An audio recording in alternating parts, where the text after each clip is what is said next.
নমস্কার বন্ধুরা, শ্রাবণী রান্নাঘরে আপনাদের সবাইকে স্বাগত জানিয়ে আমি প্রতিদিনের মতো আবারও আজকের একটা রান্নার ভিডিও নিয়ে আপনাদের সামনে চলে এসেছি। আজকের আমি আপনাদের বেগুন দিয়ে একটা অসাধারণ রেসিপি বানিয়ে দেখাবো। আশা করি আপনাদের ভালো লাগবে। তার জন্য কিন্তু আমার পুরো ভিডিওটা আপনাদের দেখতে হবে। আর দেখা শুরু করার আগে একটা লাইক দেবেন, সুন্দর একটা কমেন্ট করবেন আর শেয়ার করতে ভুলবেন না। তাহলে চলুন আজকের আমি এই বেগুনের রেসিপিটা কিভাবে বানিয়েছি সেটা আপনারা একবার দেখে নিন। রান্নাটা করার জন্য প্রথমে আমি এখানে দেখুন 4 পিস বেগুন নিয়ে নিয়েছি আর বেগুনগুলোকে একটু বড় বড় করে কেটে নিয়েছি আর এটাকে কেটে ধুয়ে ভালোভাবে পরিষ্কার করে রেখে দিয়েছি। এইবারে আমি বেগুনের মধ্যে দিয়ে দেব প্রথমে নুন। এখানে কিন্তু বেগুনের মধ্যে আন্দাজ মতো নুন দিয়ে দিলাম আর দেব আমি এখানে হলুদের গুঁড়ো আর আমি দেব এর মধ্যে সামান্য একটু লঙ্কার গুঁড়ো দিয়ে বেগুনটার মধ্যে প্রথমে খুব ভালোভাবে মেখে নেব। বেগুনের মধ্যে কিন্তু প্রথমে এই মশলাগুলো দিয়ে খুব ভালোভাবে মেখে নিতে হবে। আর আমি প্রতিদিনের মতো আপনাদের একটা কথাই বলবো যে প্লিজ আমার ভিডিওটা আপনারা টেনে টেনে দেখবেন না, পুরো ভিডিওটা দেখুন, আশা করি আপনাদের ভালো লাগবে। দেখুন আমি কিন্তু ভালো করে বেগুনের মধ্যে মশলাটা মাখিয়ে নিচ্ছি। মশলাটা কিন্তু বেগুনের মধ্যে খুব ভালোভাবে মাখিয়ে নিতে হবে। এইভাবেই কিন্তু একটু হাত দিয়ে ঘষে ঘষে মশলাটা মাখিয়ে নেব।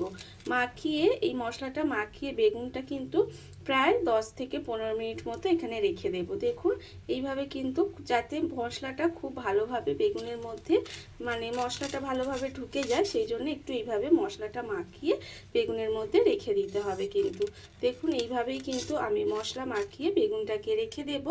আর অন্যদিকে দেখুন গ্যাসটা অন করে এখানে কড়া বসিয়ে দিয়েছি। এইবারে আমি কড়ার মধ্যে দিয়ে দেব, দেখুন দিয়েছি এখানে 1 চামচ সাদা সর্ষে আর 1 চামচ কালো সর্ষে আর দেব এখানে পোস্ত। এখানে কিন্তু 1 চামচ পোস্ত দিয়ে দিলাম আর আমি এর মধ্যে দেব 2টো কাঁচা লঙ্কা। এখানে কিন্তু 2টো কাঁচা লঙ্কা দিয়ে দিলাম। দিয়ে এবার গ্যাসটাকে একেবারে লোতে দিয়ে দেব, দিয়ে এটাকে একটু শুকনো খোলায় ভেজে নেব।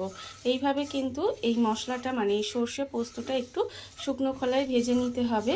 এইভাবে যদি আপনারা বেগুনের রেসিপিটা বানান, আমি আজকে যেইভাবে বানাচ্ছি সেইভাবে যদি আপনারা বেগুনের রেসিপিটা একবার বানিয়ে খান তাহলে দেখবেন খেতে কিন্তু একেবারে অপূর্ব সুন্দর হয়, ভীষণ ভীষণ সুন্দর হয় এই বেগুনের রেসিপিটা খেতে।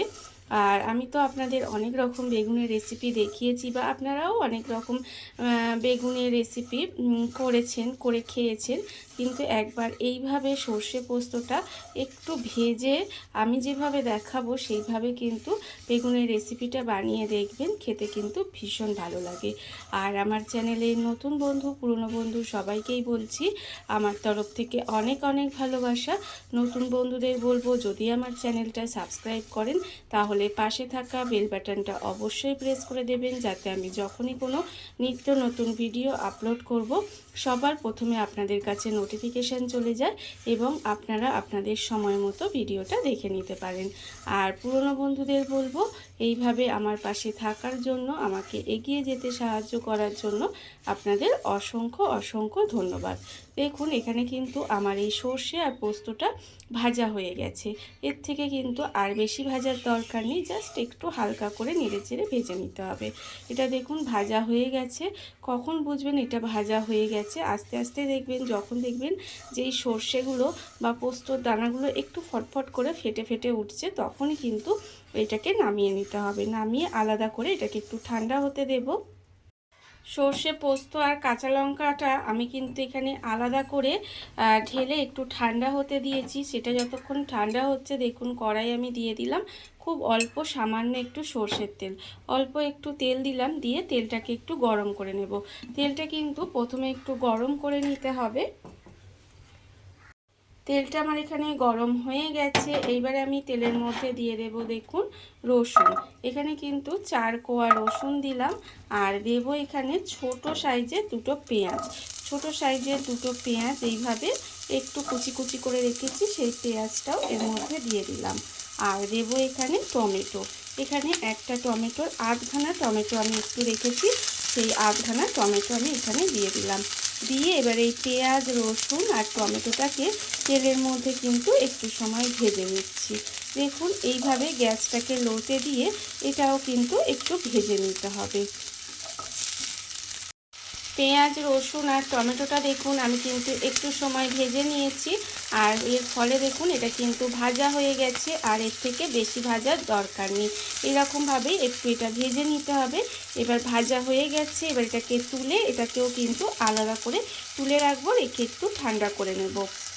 পেঁয়াজ, রসুন, টমেটোটাও কিন্তু আমি আলাদা করে তুলে রেখে দিয়েছি। এইবার কড়ার মধ্যে আবারও কিন্তু দিয়ে দেব সর্ষের তেল। এখানে কিন্তু আমি আবারও সর্ষের তেল দিয়ে দিচ্ছি। দিয়ে এবার তেলটাকে খুব ভালোভাবে গরম করে নেব। তেল কিন্তু আবারও ভালোভাবে গরম করে নিতে হবে। তেলটা আমি এখানে ভালোভাবে গরম করে নিয়েছি। তেল আমার এখানে খুব ভালোভাবে গরম হয়ে গেছে। এইবারে আমি তেলের মধ্যে দিয়ে দেব দেখুন বেগুন। এখানে কিন্তু যে বেগুনগুলো আমি প্রথমে মশলা মাখিয়ে রেখে দিয়েছিলাম, সেই বেগুনগুলো কিন্তু আমি তেলের মধ্যে দিয়ে দিচ্ছি। দিয়ে বেগুনগুলোকে উল্টিয়ে পাল্টিয়ে একটু লাল করে ভেজে নেব। বেগুনগুলো কিন্তু লাল করে একটু ভেজে নিতে হবে।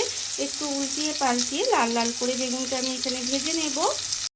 বেগুনটা আমার এখানে ভাজা হচ্ছে। দেখুন বেগুনটা কিন্তু আমি এখানে উল্টিয়ে পাল্টিয়ে লাল লাল করে ভেজে নিচ্ছি। আর বেগুনটা কিন্তু আর একটু আমায় লাল করে ভেজে নিতে হবে।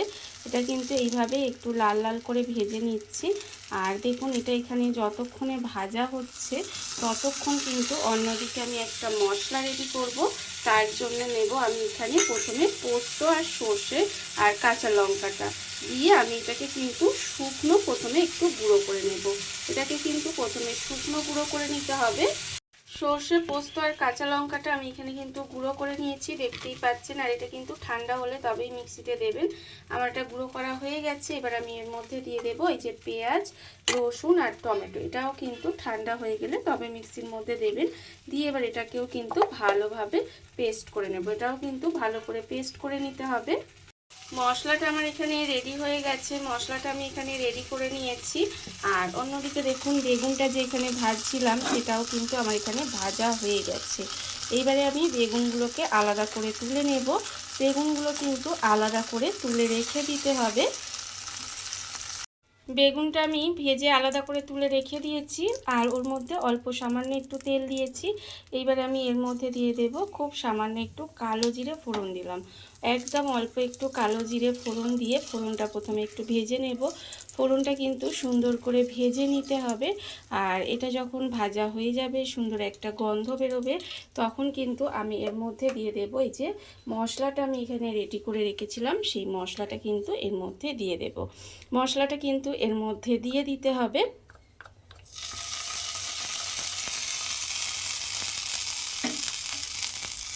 সমস্ত মশলাটা আমি তেলের মধ্যে দিয়ে দিয়েছি দেখুন। দিয়ে এবার মশলাটাকে তেলের মধ্যে একটু সময় কষিয়ে নেব। মশলাটা কিন্তু এইভাবে একটু সময় কষিয়ে নিতে হবে তেলের মধ্যে দিয়ে। দেখুন এইভাবে আমি একটু কষিয়ে নিচ্ছি। এবারে আমি এর মধ্যে দিয়ে দেব, এখানেই আমি দিয়ে দেব সমস্ত কিছু। আমি দেব নুন, আর দেব আমি এখানে হলুদের গুঁড়ো, আর আমি দেব এর মধ্যে একটু চিনি। একটু চিনি দিলে না এর স্বাদটা বেশ ভালো লাগে, খেতে ভীষণই ভালো লাগে এটা। দেখুন এবারে কিন্তু, তবে আপনারা না চাইলে নাও দিতে পারেন। এবারে এই সমস্ত কিছু মিশিয়ে আর একটু সময় কিন্তু এটাকে রান্না করে নিতে হবে। এটাকে কিন্তু আর একটু সময় এইভাবে খুব ভালো করে মিশিয়ে রান্না করে নেব। মশলাটা আমি এখানে খুব ভালোভাবে একটু কষিয়ে নিয়েছি। আর দেখুন যখন দেখবেন এইভাবে একটু তেলটা ছেড়ে দেবে, তখন কিন্তু এর মধ্যে জল দিয়ে দেব। এখানে কিন্তু আমি মিক্সিতে অনেকটা মশলা লেগেছিল, সেই মশলাটা ধুয়ে এর মধ্যে জল দিয়ে দিলাম। আর এর থেকে বেশি জল কিন্তু দেব না। দিয়ে এবার এই গ্রেভিটাকে একটু সময় ফুটতে দিতে হবে। এই গ্রেভিটা কিন্তু খুব ভালোভাবে একটু সময় ফুটিয়ে নেব।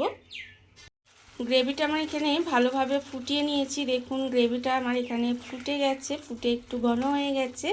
আর যখন দেখবেন যে এইভাবে একটু ঘন হয়ে যাবে গ্রেভিটা ফুটে, তখন কিন্তু এখানে আমি এই যে ভাজা বেগুনগুলো দিয়ে দেব।